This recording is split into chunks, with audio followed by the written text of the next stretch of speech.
Hey there, it's Chossy Conversations. You're here with Rhett Lundy, which is me. And I'm Logan McGahad, the co-host. Sweet. So this is basically just a podcast about climbing. All things. We try to keep up with some current events in climbing, talk about some ethical stuff, ethical issues that are raised in the sport, and also just, keeping up that stoke for all you crushers out there. We were both climbing coaches out of the Ascent Climbing Gym in Murfreesboro, Tennessee. So if you're ever there and we were there at the same time, stop by and say hi to us. I coach middle school, high school, and elementary league. I've only been coaching for a couple months now, but I've been climbing for about 3 years. How about you, Rhett? I'm the head coach for the USA climbing team. Logan and I also set. We're two of the route setters there, and we do a lot of the routes particularly for boulder. Right now we're in bouldering season. And we set for the league comp, so we do a lot of that. We're also managers there and work the front desk, so you see us around probably anytime. Yeah, we kind of have a lot of hats on at that place. Yeah, I mean, not totally. as many as some people. Some people have a lot of hats. Some people have more hats than they think they have. And let's be fair here. Come on. No, I mean, it's just, we do a lot for the gym. We're lucky that we kind of have an owner that trusts us enough to, give the gym a good name. I mean, I don't think we've really had anybody ever complain on us. No, I mean, there was that one time. No, I'm just kidding. I haven't had any complaints that I know about. But yeah, no, I think I started climbing when I was about 5, and I just kind of climbed around on anything I could for years. I didn't take it seriously as a sport that I wanted to pursue until I was probably like 14. I guess you could say that I've taken climbing as a central part of my life for about 10 years now. Gotcha. Yep. Yeah, it's changed everything for me. And I was a competitive swimmer for like 18 years, and that was the center focus of my life. And I just burned out, and climbing kind of took over. It was something I was really good at. Wasn't afraid of heights. And I just always loved to do outside. It's just like constantly, every time I was outside trying to climb stuff. And see, I'm kind of a little bit the opposite. Like you say, no fear of heights. Kind of like I've had a healthy fear of height for a long time. Totally. My thing was, I'd always seen rock climbing, like, the little rock climbing walls at the fair with the auto belays on them that pretty much help you all the way to the top. Totally. And I remember one of my first forays into rock climbing was I grew up in Pigeon Forge, Tennessee, and on the strip there was a bungee tower, and they'd built a rock wall all the way up. Yeah. Like scary shit. Big. Yeah, that's huge. Yeah, that's like bigger than some of the How stuff old in were open. you? I was 14, I think. 14, yeah. 14. Yeah, and I remember I was like, hey, I want to go try that. And I was thinking, okay, that's going to have the auto blade. It's going to help me up. I'm going to be perfectly fine. And it was a person on the ground belaying me, and I'm like, what the hell is this junk? This isn't safe. Yeah, hold on. Belaying looks really sketchy to someone who I was like, hold on a second. second. You mean to tell me I'm not secured by a machine up at the top? Yeah, I'm putting my life in someone else's hand. Totally. I got maybe 15 feet off the ground. Hey, that's better than some people, man. It is. Like, literally,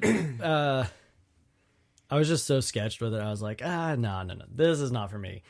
And then years passed, still wanted to do rock climbing, but just never really, there's not really any places in the Smokies, surprisingly. Yeah, no, I mean, I've got on Google Earth and shit there, and I've looked around trying to find just anywhere that has exposed rock, and there's just really not that much there. I think there's a lot of stuff, though, that's hidden up in the mountains that people just don't know. Totally. Like different, like boulder fields and stuff hidden away. Talus fields. Yeah, but me and one of my friends, we were supposed to go to Knoxville at the climbing center, because this was before on-site gym actually opened. Right. And she kept belling on me. I don't think her mom really wanted her to go rock climbing, and so I just never got to go because I was like, oh man, I don't want to do this by myself. I came to MTSU within this time and spent a whole year there. Kept saying, oh, I'm going to go to the rock climbing wall at the rec center. I was talking to my friend, I was like, dude, come with me. Like, we'll go to the rock climbing wall. He's like, no, dude, I'm afraid of heights. I'm not going to do that, especially not in front of people. And then I saw a post online from actually a mutual friend of ours, Thomas Hammond. Oh, yeah, Thomas. Yeah. Hey, Thomas, if you ever decide to listen to this podcast, there's a little shout out for you, buddy. See you over at the Ascent, homie.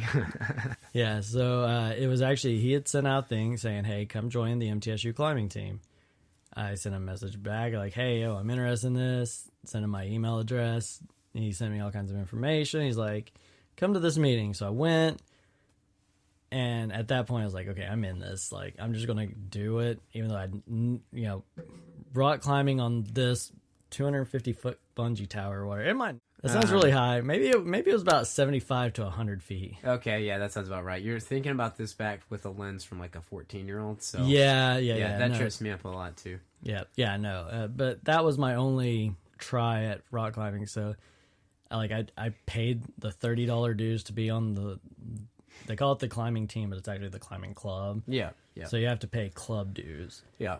And I was like, shit, I better go try this, Yeah. I might need to get on an actual rock climbing wall. And so I went to the Ascent because that was the only gym in town at the time. And it was great. Like, I met one of our coworkers, Haley. I met her. She taught me. Haley Casey, what up? Like, met her. She was like awesome. Met several other people, and I was like, dude, heck yeah, this is what I want to keep doing. I can't afford this. What do I need to do? A week later, I'd signed up for an affiliate shift. That's sick. And then I've been climbing ever since. I competed my first year of climbing. I got 24th in my first competition out of like 30, but that's my first comp. Like, my second comp though, a couple months later, I scored 6th in the men's collegiate men. Dude. There you go. Yep. Let's hope the addiction set in, and then it just took away. Yeah. Oh yeah, no, 100%. From that moment on, I've wanted to do more and more with rock climbing. Issues have prevented that from progressing to a certain area, but I mean, there's still plenty of time left in my life. Oh yeah, totally, man. It's like I've said many times. There's 60-year-old dudes out there that are still crushing like 514s. Yeah, I mean, Fred Becky climbed till he died. Yeah, I mean, like it's never. You can always get better. You can always improve. Climbing is whatever you want it to be, but I think I can speak for both of us here when I say it's just like a lifestyle. And I know that's like the hippie thing to say, but seriously, it is. It's kind of like a lifestyle. It's something that you do because you love it so much. Not always for competition. Yeah, I think it takes a special person to want to compete in climbing, but I think it takes another type of special person to say, I just want to live this lifestyle as pure as possible. Totally. I think it takes looking at it and thinking of it as, Sharma said, there's always going to be someone better than you and always someone going to be worse than you. Yep. You just got to climb for yourself. You just got to climb for you. Quit taking this thing so seriously. We got all these sponsors out here. They're just creeping into everyone's lives and climbing, and it's just annoying, honestly, sometimes. I mean, we need those sponsors, and we love them. Hey, North Face, what up? I'm going more for Tenaya, so I'm not going to say anything about sponsors, because I love sponsors. Yeah, totally. No, I would love sponsors. We all want sponsors. We're all hypocrites. If you say you don't want a sponsor, you're a hypocrite, because we all do. But there's a difference between climbing for sponsors, setting first ascents, or climbing for the North Face team to get awesome pictures, stuff like that. Yeah. And climbing to say you're the best climber in the world. Yep. Because that's subjective. I mean, objectively, Honnold's probably the greatest climber in the world. Not to inflate his ego. He climbed El Cap with no rope. I'd say physically he's really good. I'd say his mental game is off the fucking chart. 100% can go in and say, I'm fucking doing this. And I think we're going to continue to see that, like, what he does next, like, continue to grow. Mm-hmm.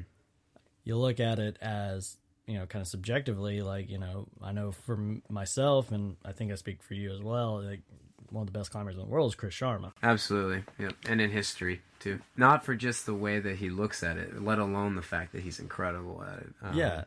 But then you look at someone who likes the idea of the sport, and they're going to look at someone like Andra. Yep. Or the competition side, Magos and that. Like people that do go climbing outside and do make climbing outside part of their life, but they also live to compete at the Olympic level, the World Cup level. Because they care about that notoriety too, I think. And it's not really necessarily a bad thing. I'm not really about that. And I mean, Caldwell started that way. Yeah, totally. Although I think the motivation was different for him. Well, yeah. I'm just saying, like, he got to start competitively. Yep. Yeah, he definitely got noticed for it competitively and just took off from there. Which, speaking of Tommy Caldwell, that brings us into our first bit of news today. Oh, yeah. We were talking about earlier, he's setting New Dawn, the new route. Yeah, this is like a recap, but I think for today it's like the El Cap recap. Today, this week, is all about Yosemite. And El Cap specifically. If you don't know what El Cap is and you're listening to the podcast, I think you need to brush up on some history. Yeah, and maybe stuff. so. Yep. Maybe we pluck that climber card away. Yeah. Yeah, totally. You don't know El Cap? Hate to be that guy, sorry, but give me that back here. Yeah. You know, I think the most impressive fact is like no one knew he was doing it. Caldwell and Honnold kept that thing so well under wraps, which I have, I guess, mixed emotions about. You know, I mean, on the one hand, it's kind of like that's cool. They're not advertising this thing. They're being humble. They're not trying to get a bunch of media and shit on him. The other side of it is, I think other climbers have a right to know what's going on. Yeah, I mean, because I think if someone else can, which hey, at the wall itself, people might have known. Yeah, it's true. But climbers, you know, there aren't going to be at the wall that have never even attempted to climb El Cap. You know, I understand the Alex Honnold, his solo of El Cap being kept under wraps. I get that. That was for his safety and his headspace and everything. And it was a strange choice to keep New Dawn under wraps. It does have a twinge of possessiveness to it, and I don't know if that's a good thing or a bad thing. I think right now we got to look at it as, you know, these are the Stone Monkeys, and they kind of have the possession till the next group of generation comes to it. I guess you're right. What's that going to look like? Is there going to be a whole generation of soloists? Oh, God, I hope not. I hope that's not like the measure. Actually, no, I think it's closer to a time of revival. I think the world, at least in my view, I think the world is getting to a point where people are getting sick of technology and social media. Like, it grew so fast that, like, you know, even kids are starting to get tired of Instagram. It's going to Snapchat, which disappears. So then you've got to actually be looking at something to remember it. Right. You know, maybe we'll see a revivalist of maybe not the golden age of climbing, but definitely like the Stone Masters. You know, I think it's going to be a group of people that just want to go and be out in nature. They want to put their phone away and they just want to climb for the climbing's sake. I hope so, man. I really hope that's the case. That's the direction it should go in, but I'm always worried about all these gym rats, these comp kids coming in here and just, I don't know, changing the rules. But it's the thing we see time to time. Yeah. Comp kids and gym kids want to stay in the gym. It happens everywhere, though, too, man. Even Adam Ondra's guilty of that. I'm calling you out, Adam. I'm calling you out, buddy, because I got a problem with something you did. That's a dangerous thing, right? Dangerous because he's the most significantly better climber than I. But I will say that I do kind of disagree with your definition of on-site, my man. How so? I mean, when you So, from what I understand from hearing Adam Ondra and seeing the films, the Real Rock film about him, his definition of an on-site is that you can actually get every ounce of beta about the climb. You just can't physically try the moves. But you can get all the beta. You can know everything. The whole visualization thing is kind of, it's cool on one aspect. It's like, whoa, that's really cool that he can visualize climbing this thing and then execute it. That's like mastery. That's like mental mastery. That's pretty hardcore. But on the other hand, I grew up in climbing on the idea that an on-site was you had no beta. You'd never seen anybody climb it. You never didn't watch videos. It's not an on-site if you do that. If you have beta, it's not an on-site because you know what to expect. See, I've always thought of on-site as you could like ask a person, like ask, hey, have you climbed this? What'd you think of it? And they could say, oh, I think it's hard. I think it's easy. I think you need to watch the crux, and you'll know the crux, stuff like that. Yeah. But you just couldn't watch. Yeah, you can't have specific beta like movements. Like, no, I disagree with it, Adam. Call me. Yeah, I'd love to talk. Actually, I'm gonna stay neutral. I'm Switzerland in this. Like, I think it could go either way. You know. Yeah, no, totally. So don't hate me, Andra. I mean, still mad respect. What was it, 515A on site? Jesus. Oh yeah, like no. I mean, he's a very strong climber.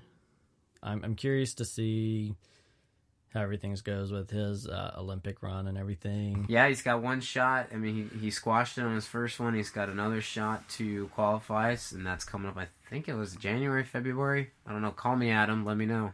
But circling back, you know, I think honestly the gym climbers are and the Instagram climbers, social media climbers, I think they're going to stay in the gyms.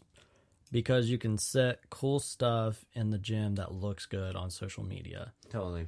I mean, you can always find cool stuff outside. But that takes work. It takes risk of injury. And especially if if after this year, I think everyone's going to start getting focused on, can I make it to the Olympics in climbing? Yeah.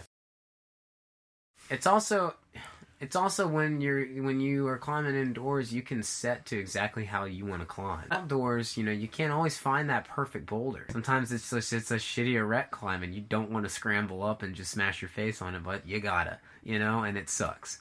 But like you're climbing because you love it, and the gym climbers are totally gonna stick to. Well, I'm just gonna set with exactly what I want to climb. Something slightly crimpy, overhanging, couple drop knees. You can literally just cater to whatever you want to do. I think there's going to be a revival in the outdoor culture that's going to be like, yeah, we're going to see an emergence of free soloists because of the movie. We've already started seeing it. But I think overall it's going to be just people that want to put the Instagram down, put the Snapchat away, and they just want to get out and climb. And then we're going to see kind of a purist revival. Stuff becomes legalized throughout the United States. I think it could be the resurgence of the Stone Masters. Yep. What that looks like, I don't know. That'd be kind of cool though if it was a similar generation, a little different from the monkeys.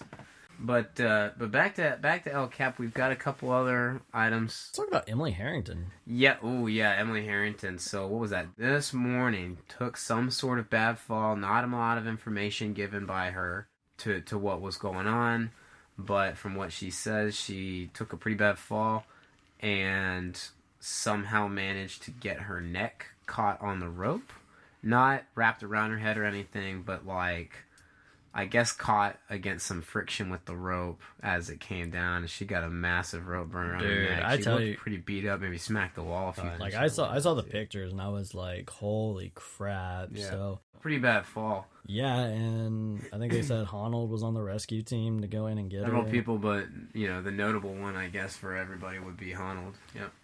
Yeah, so I guess the biggest thing we're saying is, we hope her recovery is fairly speedy and she gets back to climbing out there because, that's a scary thing. And I know. I would say approach it with a healthy level of caution. Push your climbing, push the limits, but also know when you're just worked, man. And I think it's going to show her whether or not she's a climber or not. I mean, of course she's a climber, but right. I mean, in her mind, she can either go two ways. She can say, this scares me, I'm going to back out of this. I might boulder or I might gym climb, but I'm no longer going to do big wall multi-pitch. Right. Or she's going to say, hey, this was a good run.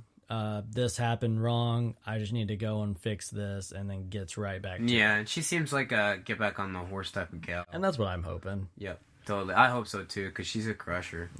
So wishing her a speedy recovery. Totally, yeah. Check your knot, everybody. Yeah, no, I mean, same thing can be said at trust certain belayers and not others. Trust is a big one, and checking your gear is the other. I mean, after the death at the Red just about a month or two ago. Yeah. Just because you've done something the same way 100,000 times doesn't mean that 101,000 time is not going to fail. Yeah, exactly. That could be the one time. That's all you need. One time. So finally, in El Cap news, we got what's their name? Babsy Zegal. Zangerl. I'm not sure. I'm botching this. Yeah. If you ever listen to this, which you probably won't. Don't say that. This is going to be far-reaching.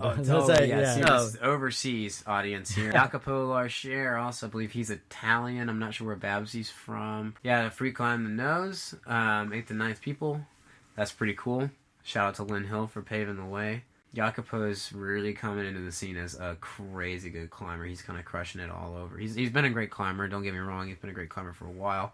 But he's making his mark, I believe, in America recently, and so that's much more noticeable. So keep an eye on Jacopo Larcher. But yeah, no, they did an excellent job crushing the nose, which is pretty hard, from what I understand. I wonder if they will start attempting a speed record together. That'd be a pretty cool dynamic duo, going for the speed. I feel like someone needs to take it from Alex and Tommy and say, hey, gods can bleed.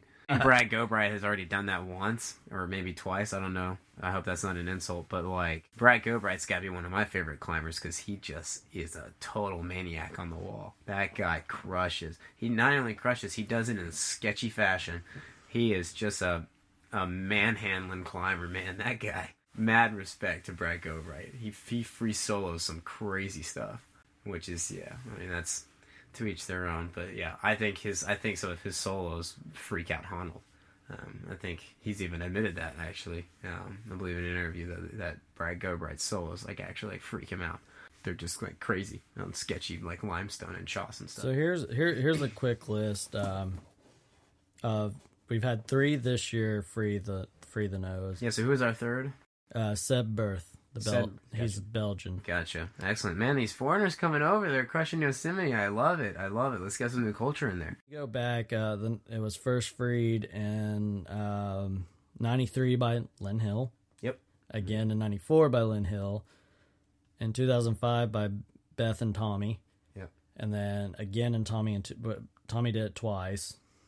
Then Jorg Verhoeven, Kita Kurakami, Connor Herson, and then our current 3. So yeah, it's been done 1, 2, 3, 4, 5, 6, 7, 8, 9, 10 times, but 2 of them were done by Lynn, 2 of them were done by Tommy. Yep. So I think right there shows, like, I mean, like reading a little bit about it, friggin', it's mostly like 513 plus to 514B. Jeez, that's some hard climbing.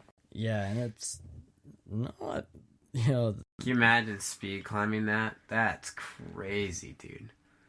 That is crazy to speed climb that. I can't imagine. I have no interest in speed climbing, but that is some, like, that kind of speed climbing, bro, that's crazy. I consider that more speed climbing, though, than speed climbing in the gym. And yeah, no climbing, offense. Like comps. No offense to anyone who loves speed climbing. If you love it, you know, follow your dream. I'm going to go out on a limb here and say I hate speed climbing. I'm going to say, like I tell my kids, speed climbing is not real climbing, it's sequence memorization. Exactly. Up a 15-meter wall. Describe that. I think you kind of can't I feel like it's a lot harder to memorize on like a 30-something pitch big wall. You think so? I feel like definitely. Yeah, like you start getting that high. You're like, okay, I'm not going to remember everything here. I just have to have climbed it enough times that I can be like, you know, I'm like Gandalf in the Mines of Moria. Like, It's been a long time since I've been. I don't really remember the way, but I'm gonna say let's go this way. Yeah, let's get after it here, I think. All right. So that's a lot of the news that we've got coming out of LCAP right now. So hopefully more keeps coming in. Maybe find some other crazy stuff. I know the Red River Gorge is popping right now. You got the Black Diamond climber, I'm trying to think of his name, who just like climbed like some of the hardest shit. Oh, Alex Magos, yeah. Not Magos. Oh, well, he actually was just at the Red and he killed it. Finished the project, it was like a 14C or something like that. Some crazy. No, this is a 15-year-old. Oh, yeah, totally. Yeah, he's, Yeah, that's that 15-year-old man. Kids blowing up and climbing. It's just like, good for you. Wait till you hit puberty and you start growing and things get really awkward. But good for them. Colin Duffy. My man, Colin Duffy. Yeah, no, 15 years old, Black Diamond ambassador. Like, I mean, yeah, this kid's got making the life. Jeez, he's got the setup. He's making a name for himself. So looking forward to hearing about good things coming from him. Maybe here in a couple of years we'll hear him hitting La Dura Dura, like being one of the youngest kids. Yeah. And I bet you, I don't know this for sure, but I'd be willing to bet you that Margot Hayes is going to be gunning for La Dura Dura any day now. Oh, I guarantee. I mean, she's probably been working on it, and I don't know if that's been publicized, but I bet you in the next 2 years she's going to get that. I say less. I say give her a year. Man, that'd be crazy if she got in a year. Whew.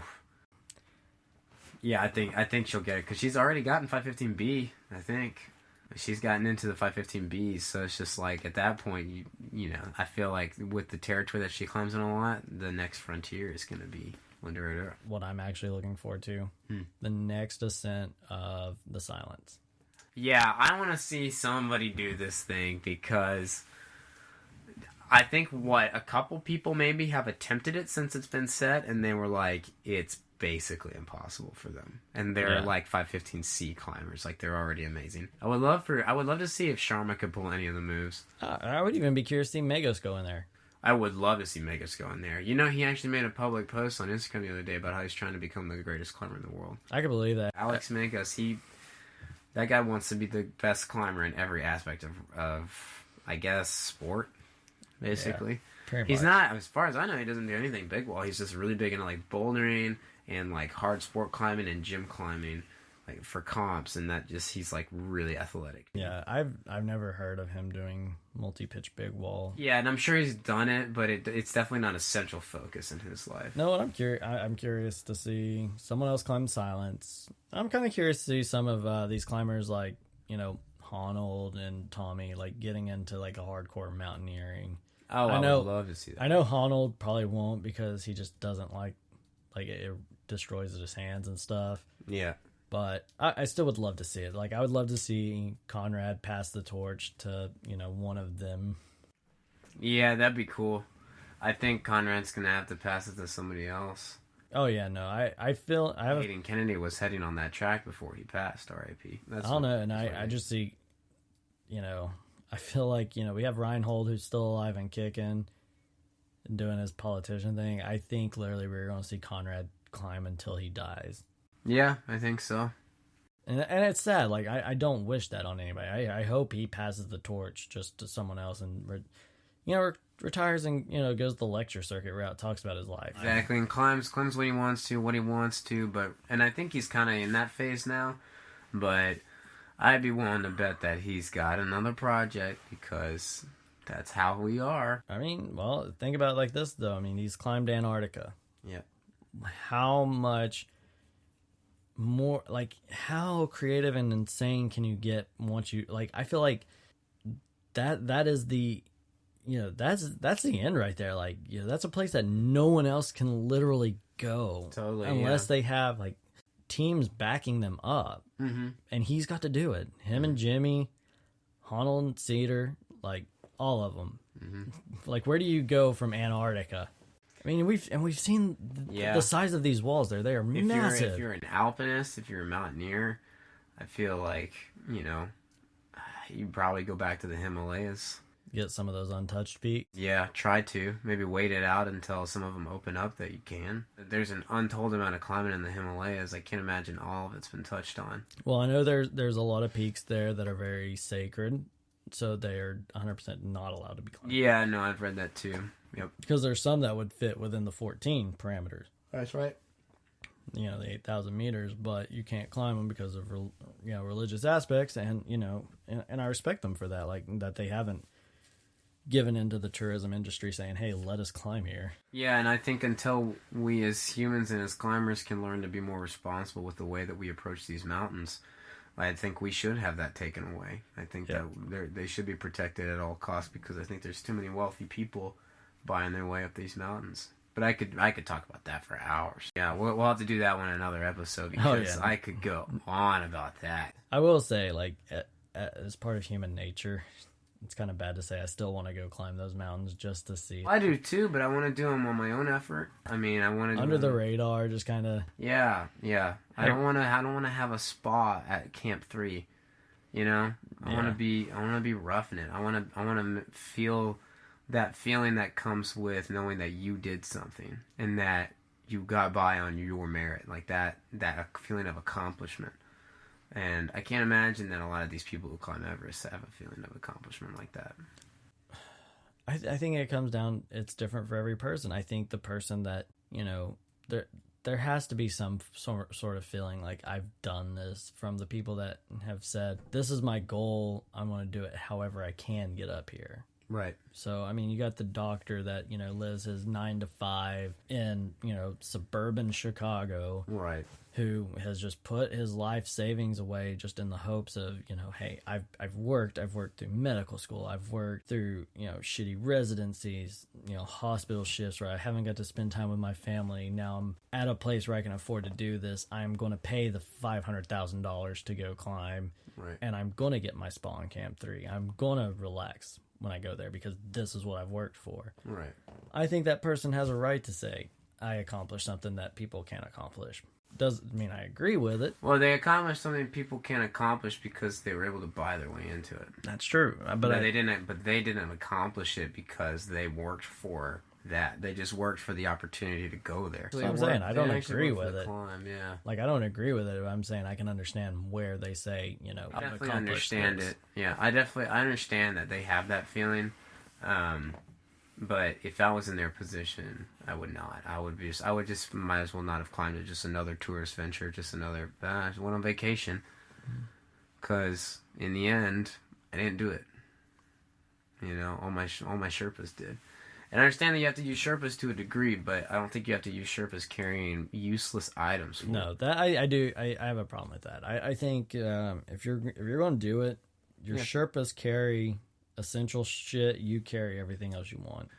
Basically, and I think the main aspect of the Sherpa is as the guide. That's what the Sherpas do. Is they guide, and using a Sherpa as a guide is a great thing to do. And you should pay a lot of money for that, I think. And because they need it. And then these companies come in here, they hire all these Sherpas just to do stuff, and they don't get paid anything. They get paid like less than minimum wage. Yeah. And you know, maybe some of them get tips. Maybe. I would hope so. I mean, I would hope so, but you never know with these people, man. I don't know. No, I think if you're going to start a company climbing out Everest, like it should be you working with the Sherpas as a guide, and you're getting paid the same amount as everyone else. Mm-hmm. You know, I think it just should be like me and you have talked about the possibility of doing like guided trips and climbing and stuff. You know, we would be actually doing it too, not hiring someone else to go out and climb. Right. I think it's a different experience when you're doing that. Yeah, no, I absolutely agree. It's worth a lot more too. Yeah. That entire journey, which I feel like is just detracted from all the commercial stuff that goes on that mountain. And they're finally getting some legislature to crack down on this because this past season of Everest in the spring was just awful. God. Like now, it's going to be what? It's going to be like the price is changing on the permits, but you also have to be able to prove that you've climbed so many. You have to provide, from what I understand, it's going to be an increase in permit price by a significant amount.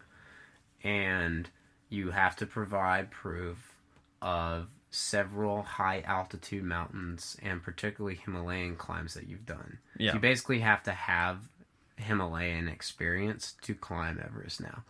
Well, that's the idea. I hope it actually, gets enforced and goes through. But that's supposed to be the idea that you got to show that you know your stuff. You're not just some idiot paying to go up there who then gets other people trapped in the death zone and then people die because you were just a stupid, arrogant fool. Way too much of that going around. I think Everest has become commercialized in a bad way, but then you have other peaks like K2 and stuff that are just as insane and dangerous, but people only climb them like if they're serious alpinists. That's right. Yeah, Everest. I think the attraction there is the difference you see is that with K2, the only reason to go up K2 is if you love the big mountains. Mm-hmm. But the reason to go up Everest is the tallest point in the world, which will be amazing, but it's a tourist attraction. Yep. And K2 is not. It's the second tallest peak in the world. Well, that's not really a tourist attraction when you have Everest not far over. So so Everest gets a lot of people's attention, not because they love the mountains, but because they want to stand on the highest point. I think it's also a historical aspect of, the great adventures climbing it,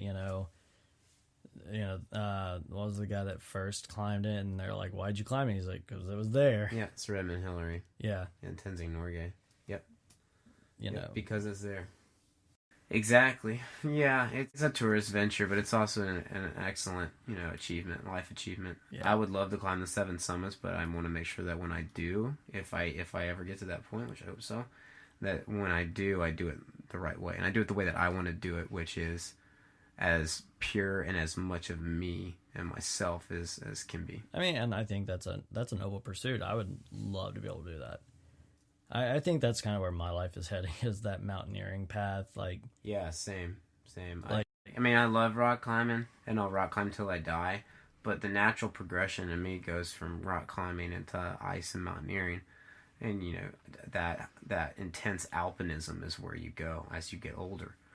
And I'm young. I'm 24. I still got plenty of prime years for rock climbing left, but I also really want to get out in the mountains, I've been in Tennessee a lot of my life. I've been out in Colorado a ton, and I want to get in the mountains, man. I think there's nothing like it. I mean, stepping out, I've never been out west, so the biggest mountains I've seen is the Smoky Mountain National Park.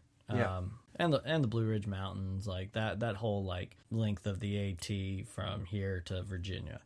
Mm-hmm. You know, I grew up in the Smoky Mountains, so like I went to Clingman's Dome and stuff like that. As like stepping out and looking out over the whole valley, or even driving across the Cherahalla Skyway in North Carolina is just so beautiful to look at. I think there's nothing like it. One thing me and you were talking about earlier, it's something that we've found that, you know, we've seen a lot less of in the gym, and that is, you know, the stoke not being as high. Yeah, man. It went from climbing, man, when I was younger, when I was a teenager. Every time I went in the gym, there's people that were just so stoked to be there and crushing. And now you've got all the hardcore climbers in the gym, the guys that, you know, guys and gals that climb really hard, especially for their age too. They just don't have that. They just don't have that stoke. No. There's no fire there. They're just like, oh yeah, I pushed it really hard today on the campus board, and I casually sat there rung by rung. It's just like, no, you didn't push it hard. You know, I went in for like a short strength workout today, and I'm bleeding in like 3 places. I was like screaming, scaring all these like Gumby comp kids, you know, freaking them out. Well, I think you get like the kids that they think, I think they've just never been taught to push themselves that far. Yeah. And so they think that just because their muscles are giving out on a project, you know, and then they pop off and they're like, oh, I'm tired. Like they think they've pushed it hard, but they haven't actually got to that point where literally they're just pulling at, like, you know, nearly crapping their guts out trying to pull a move that they just have to let out a primal scream to get that final hold or something, you know. Yeah, something that just comes out because you can't even help it, and there's none of that. They push it and then they fall and just go, oh, bummer, next attempt. And it's just like, you know, you don't understand. Sometimes when I climb, I leave little bits and pieces of my little crumbs of my soul on the wall. Me and you went to Cane Creek last week. Yeah, we set a new first ascent, so fun. And I literally exhausting. I literally jump on this thing and like the moves are harder than what I normally climb, and I'm literally screaming in this caldera or canyon or whatever you want to call that area. Yeah. And you know, I'm just letting basin. It's basically like a big basin, honestly. Yeah, like, and I'm just like screaming my heart out as I make move by move, and I felt like that was the strongest I've ever been a climber. It helps you like make the move. It like you have to get it out. I think these kids are afraid to make noises in the gym. I think they've been conditioned that they're inside, they have to use inside voices. Yeah, I guess so. Yeah, I don't know if they've either been conditioned that way or they just don't understand the length that you should be willing to go. I get it. It's hard to get motivation in the bouldering in the, you know, gym, but you know, I love climbing outside. I do it more than I climb in the gym, and I got to tell you, climbing in the gym pretty much sucks, but I can still find the motivation because I love climbing. Yeah. And I can still find the motivation to just grunt it out like a madman until I can stick it. Well, I think one of the other factors in finding motivation inside a gym is also going to be the people you climb with. Yeah.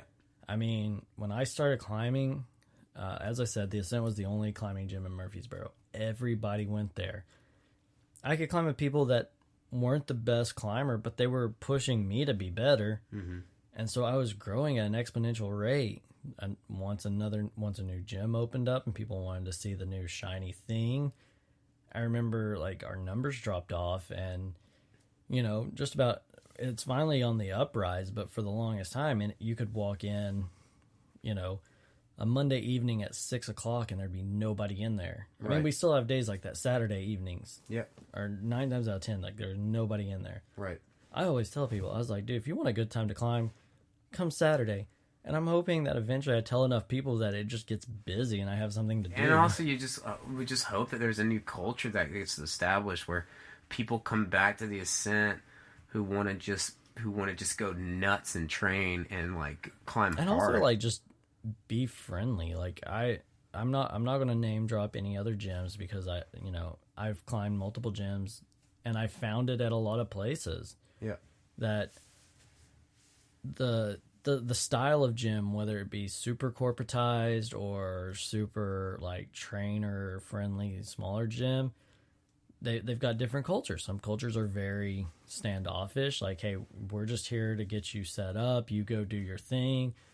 And then you come to some place like the Ascent that's all about the trainer, the community. They like, you know, I've never met any of the staff like at another place that cares about the people as much as I think we care about our people. Yeah, I'd say we've really got a hold on that. I mean, sometimes I show up at the Ascent, not even to work. I just show up just to like walk around and just like talk to people and like meet other climbers. When I started climbing, I was at the gym 5 nights a week at least, you know, maybe not consecutively, but you know, decently enough that even if I wasn't climbing, I would just go hang out because I made friends and like, you know, I'd want to help them get their projects. I'd want to hang out and talk to them and, you know, encourage them. And now, and I think that's coming back. Like, I know so many of the families that are in the gym that they're constantly like I had a parent today that, you know, asked me like how like my finals are going to be going in college because she remembered we talked about it a couple months ago. Yep. So I think that shows a level of community that a lot of gyms, at least from what I've seen, don't have. Yeah, no, I completely agree. There's a lot of gyms I've been to that they're just really standoffish. You sign your waiver, you pay your fee, you go in, you climb on your own, you don't talk to anybody, and you leave. And I think rock climbing is such a small niche market, like to begin with, that it's not hard to find. Like, you know, I've gone to different gyms and I've had people say, "Oh, I know the Ascent." Like, I'll be wearing a Ascent hoodie or something. They're like, "I know that place. I went there when I went to Nashville for this reason." Or, you know, or they say, "Oh, I had a person from there come here last week," or I met a person who said they worked there and we had a beer together. Like, it's so small like that. I don't think gyms should try to afford themselves as standoffish. Yeah, no, I absolutely agree, man. I think that makes a bad name for the community. It makes people kind of standoffish or hesitant to join something like that. Yeah, and it makes you shy to like ask for help too, and I think that can be almost a dangerous thing because people want to act like they know everything and they've got all this pride because they've had to do everything on their own, and it's just a lot better if you just have a lot of friendly people who are like, hey, listen, if you don't know something, don't feel embarrassed, just ask me. You know, I don't know everything. I've been climbing for a long time. I still don't know everything. And I try to make my kids like that I coach like view that as like, you know, climbing is a serious sport, but at the same time, when you're climbing for the fun of it and for the thrill of climbing, you're not worried about how much you know or how much you don't know. You're not worried about if the guy next to you is better than you or if you can get the route. You just climb. Like, I don't know how many times I went outside climbing in the last year where I climb maybe 3 routes the whole day just because I'm not really feeling anything. Totally, yeah. Or then I'll have some days where I'll go out and I'll absolutely crush a day of climbing. You know, climb, you know, 6, 7 routes and put, you know, 15 to 20 attempts on each one. Yeah. Like, it's so hit or miss, but I think, like, that to me is what you kind of want. You want to be able to have that feeling like, I know I'm going to crush this, so I'm going to jump on this, but that looks really fun. I just want to jump on that, even if I don't get it. Yeah, totally. Like, I still, like, to this day, I still have a great time running up just, like, easy routes that have a lot of exposure, and they just have a nice view. And they're not physically pushing me that much, but just the fact that I get that view in there at the end, and I still had to work for it, and I don't know, you still get that little thrill of just being, like, out there and exposed, and there's nothing around you except just you and the rock. Like, that just... I don't care how hard it is. I'll never get tired of that. Never. See, I could climb a 200-foot 5.7, and I'd be just happy as a clam. See, I like looking at stuff, say, I know I can't get that, but I'm going to try it anyway just to have fun with it. Totally. You know, I know that pisses some climbers off because I think, oh, if you're not climbing V2 regularly, you definitely shouldn't jump on a V6, V7, V8. Mm-hmm. And then here I am, you know, I'm not ashamed. In the gym, I only climb like a V4, yeah. You know, at most. And even then I have trouble with them. Yeah. You know, bad wrist, bad excuse, but yeah. But my projects outside are like V6s, Turkish resin, V10 white face, Yep. V4 Space Odyssey, or Super Mario, whatever. Yep. So, I have these, I have projects that are probably a little unrealistic for me, but I have fun getting on that. Yeah, totally. And just making one move, and maybe you go like an inch further the next time. Just stuff to work on and get better at. I think that's where, like, we took some of our kids out climbing a couple weeks ago, and it got brought up. Hey, do you think we should pick out routes that we think would be fun? I was like, no. Let them look at the rock and see what they think looks fun. But shouldn't we have an idea? Nope. Let's not do that. And then it came, we had to go to another place. We didn't have the guide for it, and that was like a blessing in disguise, because we get out here and I'm like, hey, let's jump on this. We don't know what it is. Looks like a 2. Mm-hmm. Looks like a 3. This could be fun. Let's try it. Climbed like probably 10 routes I'd never climbed before at LRC, and I've been to LRC like 4 or 5 times now. Yeah, totally. So I don't know. I think it's people's responsibility to bring the stoke back. Yeah, no, I agree. I just think as a community, that's what you should be doing anyways. You should be encouraging your climbers. Should be encouraging other people to try climbing. Like if they're hanging out in the gym, bringing their kid to drop them off or something, encourage them to climb and try it out. See, and that's why it's so cool. We got a couple kids that are in the youth league, and they're also on my USA team, and they just absolutely love working hard. I mean, they love it. They love coming in on campus and stuff and working like they're great workouts kids. and moon board, and they love climbing and putting the temps until they're bleeding. And like, it's funny because when I was their age, I was doing the same exact thing, like to an obsessive level. So like, I totally feel them, like that they're coming in, they're learning, and they're humble. Yeah, and they're nice, the same kids we took out. So I mean, yeah. I've seen them grow just from that outside trip to, inside. Yeah, and I can tell how much it means to them because they genuinely really love the sport of climbing. They just love it. They're just really quiet. Yeah, they're not there because it's a pastime. They're there because that's what they love. Yeah, they love coming and climbing. Well, no, I mean, like, even, like, stoke level, like, they are kind of the type, like, we were talking about, like... They're not there yet to be just screaming like monkeys, but I think they would have gotten their projects, like, even today, if they were, like, totally. Really just pushing every fiber of their being. Totally. They're going to get into it. I think I think those two guys are definitely embarrassed. I think they're definitely embarrassed. But they're trying to keep their cool. Yep. I scream like a little baby sometimes when I climb. Is just freaking out. Like, yeah, they'll get there. I have faith. I have faith in them. I don't have faith in a lot. They're great kids, and I think they're kind of the future leaders of climbing in the gym. Yeah, totally. In our gym specifically. Yeah, they're really making their way, and they seem like they really want to get into outdoors. They're still pretty young right now, so they can't really get out that much. But no, but I think after all of our trips out, their parents are kind of like, okay, we kind of know what to expect now. This can be a much more regular thing, and we'll be okay with it. Totally. Yeah, I hope so. I hope that's the direction that they go. Seems like it. Cool. All right, so that's our show. If you want, you can follow us on Instagram at Chossy Conversations and Twitter at Chossy Convos. If you have any questions, feel free to shoot us a message, DM us. And for the audience, just a heads up, if we get any far-reaching listeners, we will be out at the Ouray Ice Fest at the end of January. Oh, yeah. We'll probably try to record a podcast either at Ouray, or we're going to be visiting my brother in Salt Lake City and probably trying to do some climbing around there in Park City, Utah. So we'll either record there or at Ouray, so stay tuned for that. But if you want to go climb, let us know. We'd be down to go climb with new people, too. And yeah, I mean, come to the ascent. Come hang out with us. We'll train together if you're around. If you're passing through, just come on by. I'll totally train. I have a hard time saying no to pretty much anything. So. So yeah, coming at you through your earbuds. I'm Logan McGaha. Yep, Rhett Lundy. And we are Chossy Conversation signing off.